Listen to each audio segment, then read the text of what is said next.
Одно из ведущих региональных печатных изданий Гагаузии, газете «Вести Гагаузии», 16 марта исполнилось 20 лет со дня выпуска ее первого номера. Общественность и руководство Гагаузии высоко оценивают роль и значимость данного печатного издания в информационном поле автономии. Сейчас, когда в эру высоких технологий, интернета и различных информационных коммуникаций, трудно выживать и печатным изданиям, но все-таки мы говорим о «Вестях Гагаузии», мы говорим о нашей газете.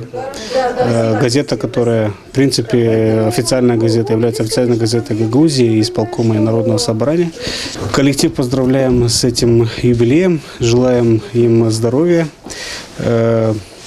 скажем так, творческих успехов, профессиональных успехов, и чтобы работали на благо Гагаузии, а мы, в свою очередь, будем поддерживать только. Заместитель председателя Народного собрания Гагаузии Наталья Шошева в своем поздравлении отметила достоверность, объективность, честность публикации и верность своим читателям коллектива газеты. Я думаю, что финансирование ваше будет больше и больше. Вы не будете нуждаться в том, чтобы 4-ю страницу заполняла не очень уместная реклама.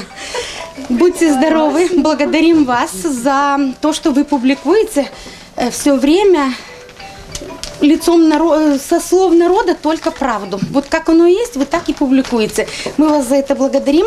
Желаем вам беспрерывной работы, беспристрастной, чтобы вы ни от кого не зависели и печатали только на самом деле истинные события. В последние годы издательской деятельностью газеты руководит Анна Кыльчик. Она сообщила, что газета «Вести Гагаузии» стала правопреемником районной газеты «Ленинское слово». И первый номер газеты вышел ровно 20 лет назад. Вот первый номер мы выпускали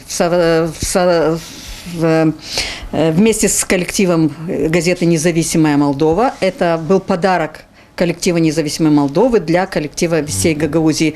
И поэтому первый номер и единственный вышел форматом А2, большим форматом «Независимой Молдовы». Вот, они нам его сверстали, отпечатали. И дальше, значит, нас напутствовали в добрый путь. И, как говорится, пошло-поехало.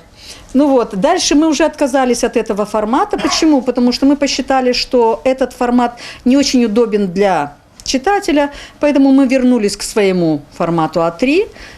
Посчитали, что для каждого читателя удобнее за столом разворачивать газету небольшого формата, и поэтому дальше мы выпускали ее уже форматом. Подписчиками газеты, как отметила госпожа Кыльчик, являются люди среднего и старшего возрастов. Тираж газеты более 2000 экземпляров. Такое количество тиража стабильно на протяжении многих лет. Мы также поздравляем коллектив «Вестей Гагаузии» с юбилеем и желаем долголетия издательской деятельности и трудовых творческих успехов.